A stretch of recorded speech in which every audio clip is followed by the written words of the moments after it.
This is the basis of the argument. Basis of Argument. Different schools have a different argument. It functions in the sense that it exists. Now this is strictly mind-only school speaking. Not necessarily. Not necessarily. Not necessarily that form and attribute. No. For example, the mudra. Ratnasambhava Buddha has mudra of giving. Amitabha Buddha has mudra of equality. Right? What else? And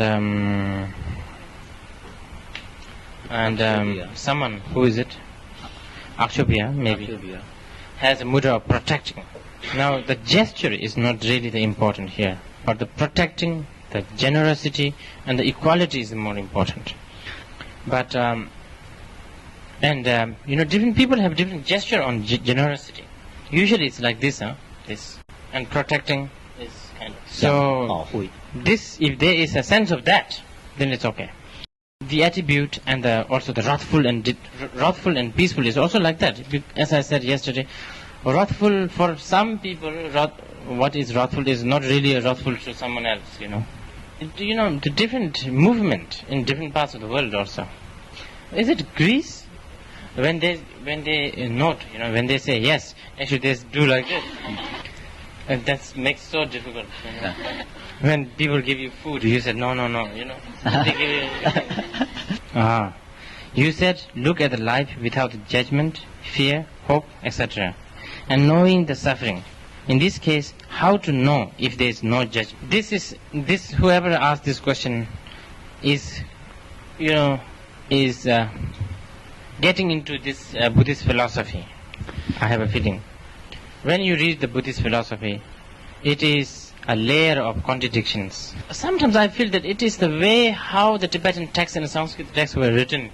The Sanskrit masters, when they write books, they try to present everything into very, very few words, short sentences. So they don't really, they delete lots of unnecessary words. So philosophy students almost has to be very good student who very good at guessing which part he's talking about. I can't blame this man who has this doubt. It's very, very good doubt. Buddhists talk about ultimate truth and relative truth. They sometimes say they are different. Sometimes they say that you should not separate these two. You see, one of the good thing, also theory and practice. Without the theory, you can't practice.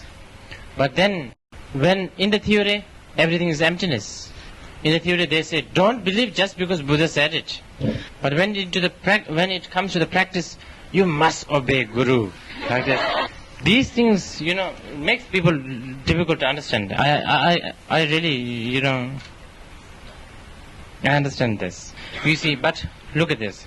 Sometimes, and actually, again, I must say that Buddhists can't be blamed for, again. Because I find that Buddhism is the only religion that, not really a religion, a philosophy or whatever, only, let's say religion, that tries to express something that is completely inexpressible. So for example, judge your question. You said, look at the life without judgment, fear, hope. You said, look at the life look at the life, knowing the suffering. How to know if there is no judgment? Now, in the emptiness, when we are approaching to the ultimate truth, there is no judgment, no fear, no hope. In order to practice that, we have to say, even look at that. Look at the life. I must say this because there is no communication otherwise. Because the moment you say, look at the life, you are already making kind of a judgment, a very subtle judgment that this is something to be looked after. This is very interesting question. Should ask again and again. Ask this question to any lama, all the lamas that comes here. Now the second question, look at the life simply. If I killed a people, I just looked at it. No fear, no judgment. Next time, I might do it again. Is it right? On behalf or before I look at that life, I should select a living style. Then look at it. You see, they're almost similar, Relatively, bad karma exists, good karma exists. Ultimately, they all do not exist. And relative and ultimate cannot be separated. Oh, no. These great yogis, they don't even have those dissolution before that. Yeah. Everything before that, taken care of. Actually, we try to read it beforehand, like now. Doesn't mean that it won't help after they die. I think, even though they can't hear, they know. Because their mind is very subtle. They know much quicker than us. They know much faster. Nothing can block them. This sounds very silly.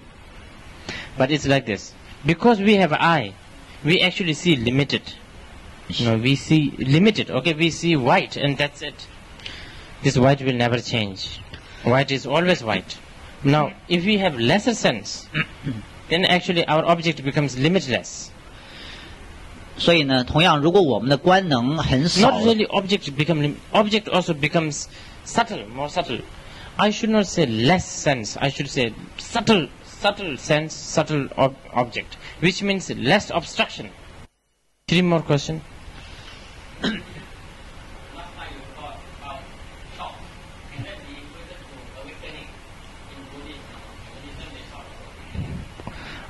Slightly different here.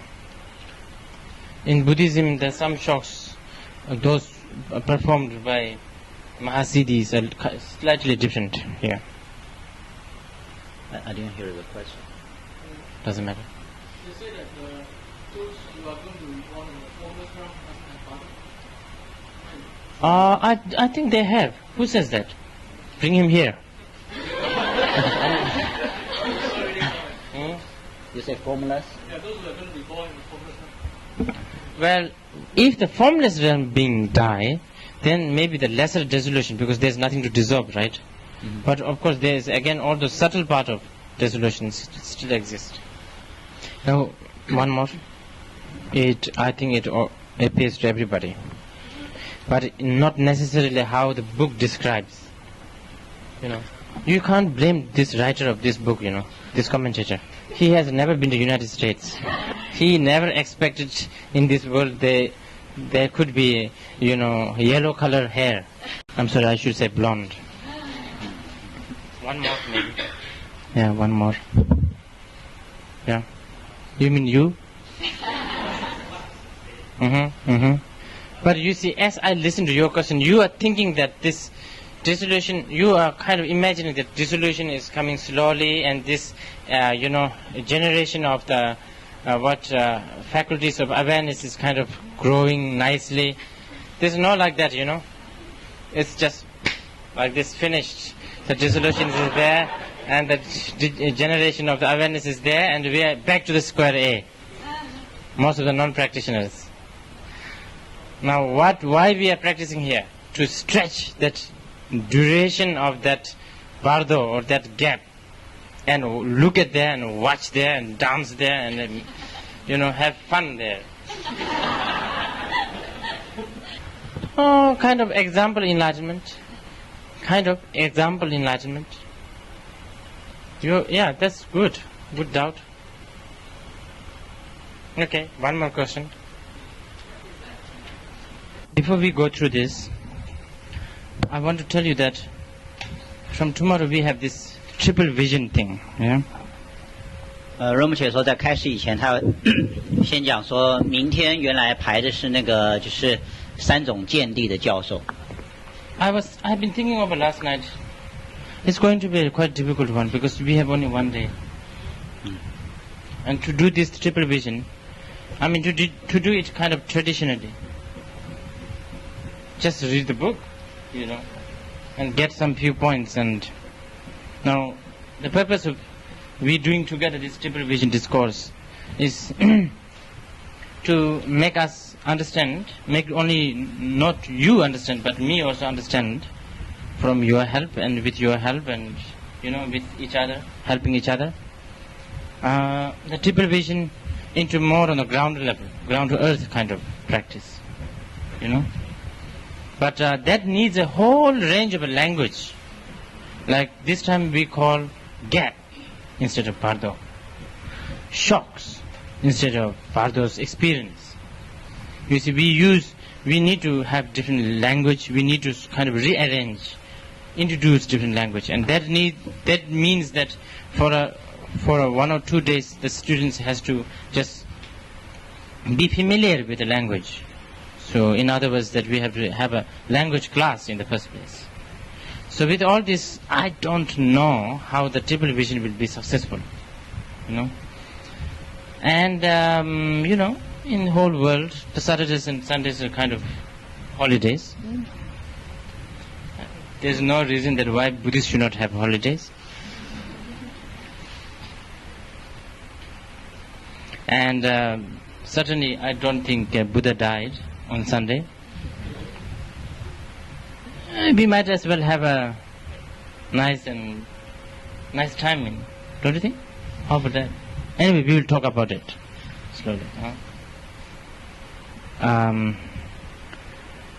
You may like to visit your families, It has been like 5 nights in row.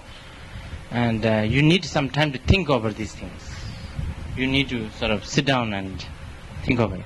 Although I know the organizers here meant well, because the time is limited and they want to use every second something beneficial. Something beneficial.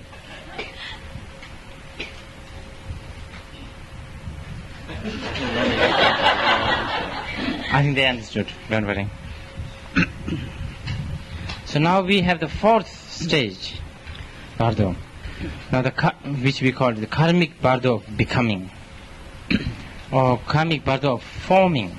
Now here you will think that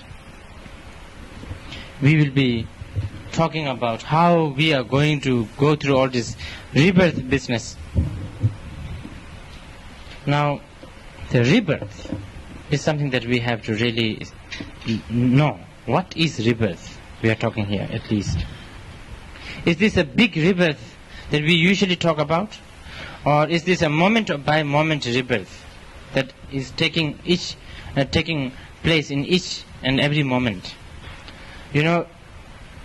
As I mentioned from the beginning, when it's almost like to receive this teaching you have to have 2 minds, each of you.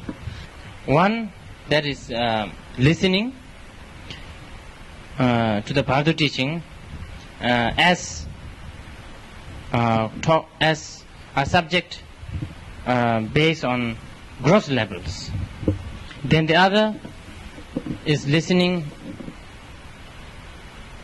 using the Bardo subject as more subtle level. So again I want to remind you that as you listen, we are not only talking about the gross level kind of dying and Bardo time, but we are talking about moment by moment dying and moment by moment becoming. As some of you are quite familiar with the Cherim practice, the developing meditation stage, in the Vajrayana we use the advantage. We make use of this moment by moment becoming. We make use of this. Since we are always becoming something moment by moment, we try to become as a deity moment by moment. Arising as a deity will then, because there is a new becoming all the time, and even though one may not able to transform this newly arising or newly becoming or newly forming entity completely as a deity, but if you do it diligently, one may be able to transform few of them, and then slowly you develop. Now the great yogis, different types of yogis that we talked before, for them this Bardo of becoming is not necessary. For them they have already reached to the state of liberation on the first Bardo time. Not really first Bardo. You remember these 5 types of dying, yogis way of dying, like beggars and babies and yeah. For small time practitioners, for them, they may go through some of these Bardo experience as a short dream or a short nightmare. But then, because they are very accustomed, or they have managed to build a strong tendency of the Dharma, they will remember Guru, the advice, teachings, and the path, and then they will quickly grab on that, and they will manage to reborn in a better places, such as Sukravati or a human realm. Anyway, in order to qualify this state as a state of the fourth Bardo, and as Bardo is something in between, one must know that this state appears in between the time when your mind and body separates till the time to a mother's womb, and during that stage is what we call the Bardo of becoming. Now, for ordinary beings, they have not had any opportunity of hearing such a profound teachings of Bardo. Their karmic patterns and habitual patterns are very thick. Because of their lack of good karma, they may not be able to meet a very special teacher who can perform the practice of Poa.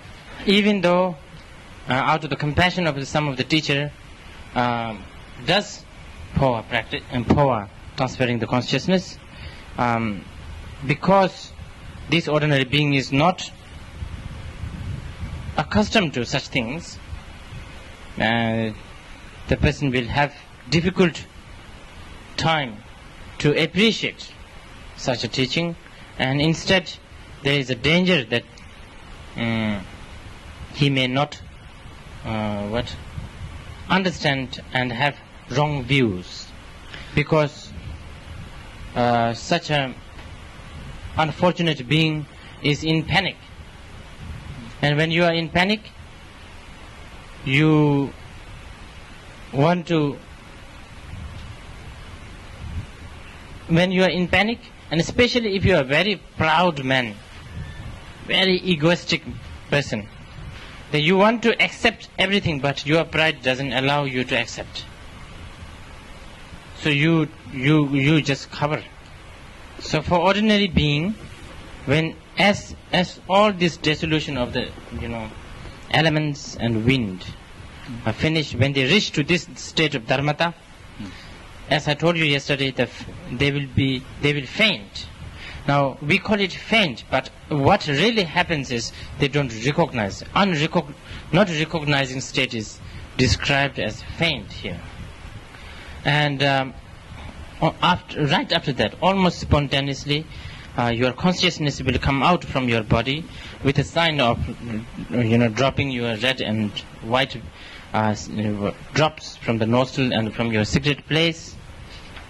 Now here, this is very tricky. Here they say, in the Bardo teaching, they say, such a Bardo being will have fear. I don't know how they have translated. I think terrified, yeah. No, terrified. Yes, such a being will be terrified by the natural sound of the Dhammata. I think the natural sound here is talking about none of this musical stuff. It could be something like a silence, no sound at all, completely. Just imagine when you have no ear, just something like that, completely no ear, no notion of hearing. And then again it says this being will be afraid of the manifestations of the luminosity. It doesn't mean that this Bardo being will see bright lights and then sort of run away, but nothing to do with this kind of artificial lights. But let's say that you have reached to a state where there's no colors, no lights, nothing clear, not even darkness. Darkness is already a color here. So then you are really terrified. What really is happening is you are experiencing something that is completely strange, something strange to you, because up to now we see color because we have eyes, we hear music, or something bad because we have ears, right? Now in the Bardo state you don't have those. And at this point you don't even have mindfulness, remembrance, that you can think, there is what we call sound, and this sound plays, or this sound sounds like music, or you don't have those kind of things because your ear consciousness is already gone. Yeah. So you really don't like that kind of stage. Then you will now begin to again form your habitual patterns again, slightly, very, very small. Sometimes you may see all these Sukavatis, the places of Akshobhya, places of Amitabha, and all these things, clear and, precise, and you will not even dare to look at them when you are not accustomed to Dhamma practice or such things. And you will also see the 6 realms all in completely clear. Now because your habit is growing, you are liking to enter into one of these 6 realms is becoming stronger and stronger. Now, earlier all different types of 80 thoughts that is oriented by ignorance, desire and anger, they all stopped. So you had some kind of a chance to see the real Dhammata, but you were so afraid of that Dhammata. Now you are escaping from it, almost like escaping from it. So as you have already begun the journey of escaping, then this motivation of escaping is what we call the ignorant wind of ignorant pervading wind. And then this ignorant wind will produce the wind element, then the fire wind, then the water wind, then the earth wind. So then your consciousness is becoming more gross, more in ordinary level we call it more alive, but in the enlightened view, now you are dying actually. Now you are becoming more stupid.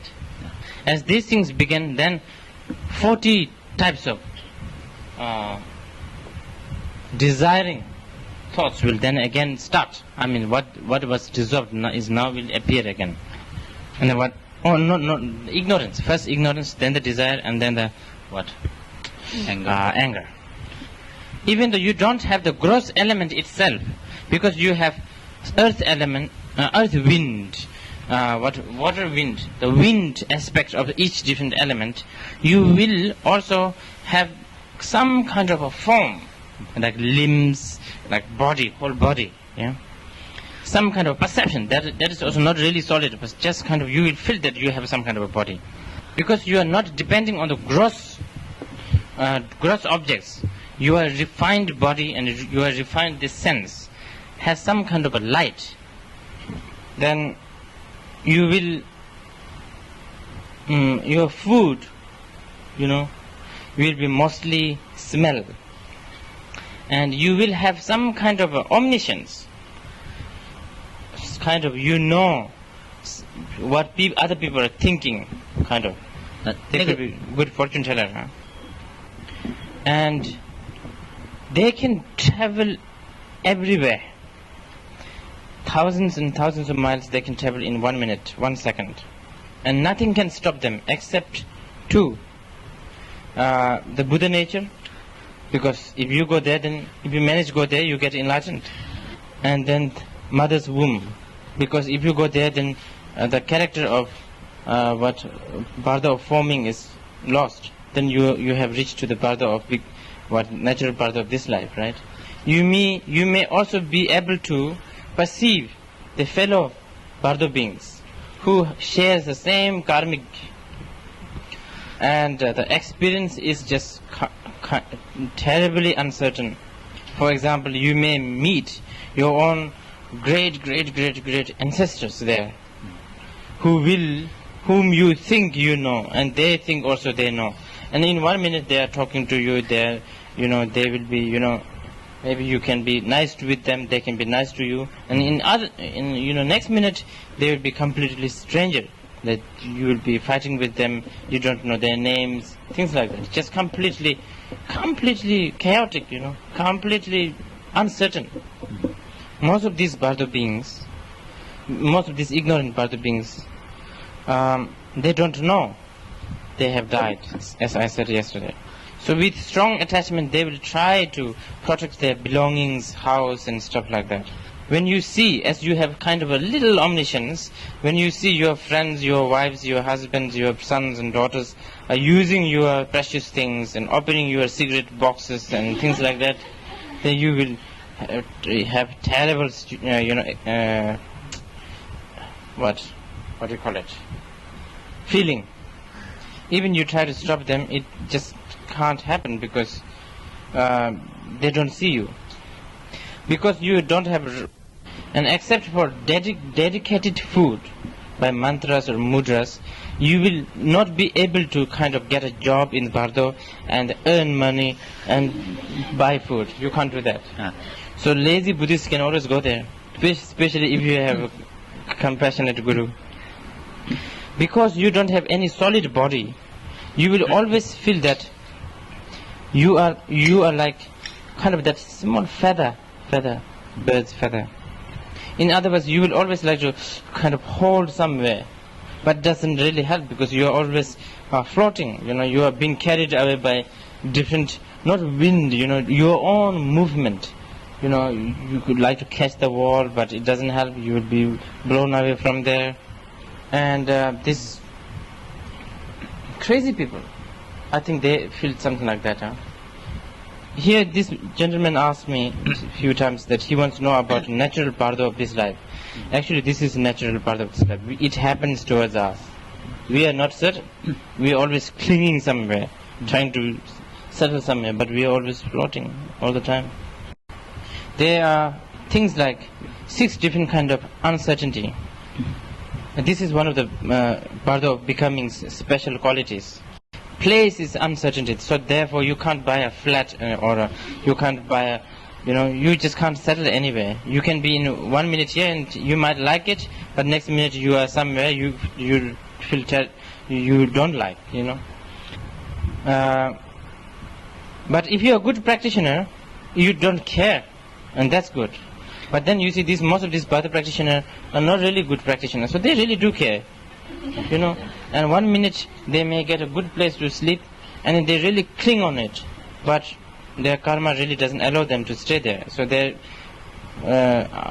next minute they are somewhere. But that's exactly happening right now. Sometimes celestial mansions, sometimes under the table of President Lee Kuan Yew, sometimes in the hole of the gun of the Saddam Hussein. Everywhere. Sometimes under on small tree leaf, caves, and you will have also uncertainty of behavior. See, this is natural Bardo of this life. I'm actually talking about Bardo of becoming, but exactly this is how it is. We think that after we bought a flat, then we are kind of certain that we are going to live there forever. But what certainty we have? Only thing is that in this Bardo stage, you are almost aware of it. Yeah, but here you are not aware of it. So this is actually worse. But I guess if you are sort of staying in the Bardo for a long time, I guess you also get you become kind of thick skin also. Uncertainty of behavior, like sometimes crying, laughing, restless, blissful. Just that also changes every minute. Every minute. Grumbling. moody, jolly. See, we are describing ourselves here. And then uncertainty of food. Firstly, you don't even get food, unless it is dedicated. But you see them, so you see different types of food, Maybe. Mm-hmm. What? Oh, that's a good idea. They are talking about setting an insurance policy in Bardo. Can you use credit cards? Yeah. And then uncertainty of friends. Sometimes gods. Ghosts without a head. Ghosts with a big mouth on the stomach. Ghosts or Bardo beings with different heads. Then they just meet you, maybe after half a second, become good friends, and then you will never see them again. Like this kind of thing. Exactly like us. Uncertainty of feeling. Sometimes happy, sometimes unhappy. And another aspect of Bardo is four different types of enemies of the Bardo. You see, you have this five winds of 5 elements. Mm-hmm. Sometimes this earth wind element doesn't function that well. Even the Bardo has a little bit of, not really little bit, a lot of sickness there. Mm-hmm. And when that happens, you think that you are in a big house, and suddenly this house collapsed, and you are being squashed under that. When the water wind is not functioning well, you feel like you are being carried away by this big wind, water waves. What do you call it? Floods. Yeah, you are just can't swim, and you are being carried away by floods, and drowning into big and deep oceans, down like this. And then when the fire wind does not function, you feel like you are in the house, and this house is caught by fire, and you are suffering there. When the wind of the wind dysfunctions, you experience that you are in the middle of a cyclone. And also, as a reflection of your desire, anger, and ignorance, you will see lots of steep mountains or steep things, cliff, yeah, and you are on the edge all the time.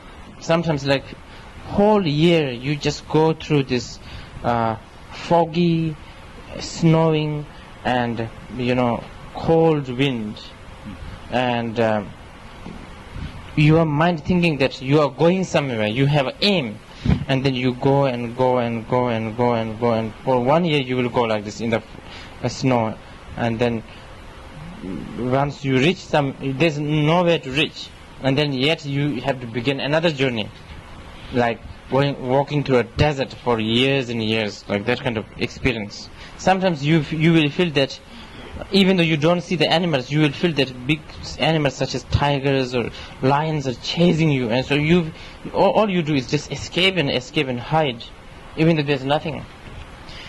To be precise, from 1 week to 49 days, or for some unfortunate beings, months, years, and kalpas, eons, they can stay in that Bardo realm. Generally, every 7 days you will experience a new death. And anyway, let's say you are going to be in Bardo for 1 month. For 15 days you will have a form of what you have, the form right now. Not to say you will have that kind of form, but you will have this idea or this clinging or this a perception of the form that which you have now. And for the next 15 days you will see the next life's form. Not really see, but you will kind of feel like you have such things. And at that point, different lights, different paths to the 6 realms will also appear. Anyway, at this point you have already known that you are died. And the moment you died, the only wish that you have, only aim, only goal is searching for the new birth. Effort, everything. Whatever you do, you will just try to do something to find a new birth. And because of that, And also because of the karma that you have collected before, let's say you are going to reborn. You have a karma of going to reborn in the human realm. So even though you will not be able to reborn in the human realm quickly, while you are in the Bardo stage, you will always have these memories or this foresee of the human realm, such as car running down, up and down, in the highways, going through, park and shop kind of, supermarkets, and taking a nice bath, how about that, or a shower. So this Bardo is searching now. So when the karma to remain in the Bardo realm is finished, almost finishing, when the two beings whom you are karmically linked, the father and mother, is there, and when three of your karma's time has ripened for you to reborn, then you will take the rebirth. Now this also varies. For example, if you are going to reborn in the God realm, you will see celestial mansions, and then you will feel, after all this escaping and trying to find a birth somewhere to rest, then you will see this mansion and you will enter, and at that point you are entering to the mother's womb. And if you are going to reborn in a Asura realm, you will see lots of war going on. Something like that. And in between that war, you will feel like you want to participate, and so you just get in there, and then you are in And if you see like caves, or if you see a shade of a beautiful trees, or maybe ugly trees, doesn't matter, it depends with your different karma, then you mostly reborn in the animal realm. Then if you see the big trunk, old trees, tree trunks, or if you see dry trees, or where you see no water, no sign of water, what do you call it?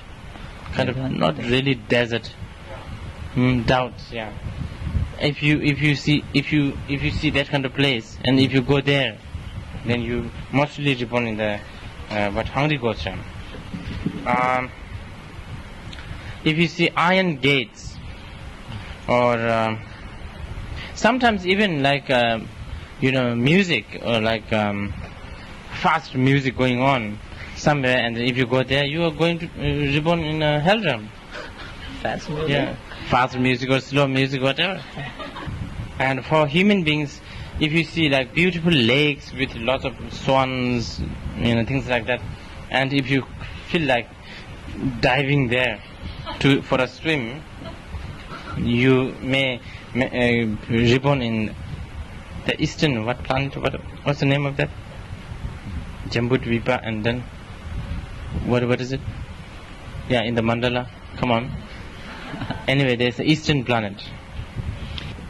And if you see horses and you feel like riding horse, and if you go near there, you end up being in north.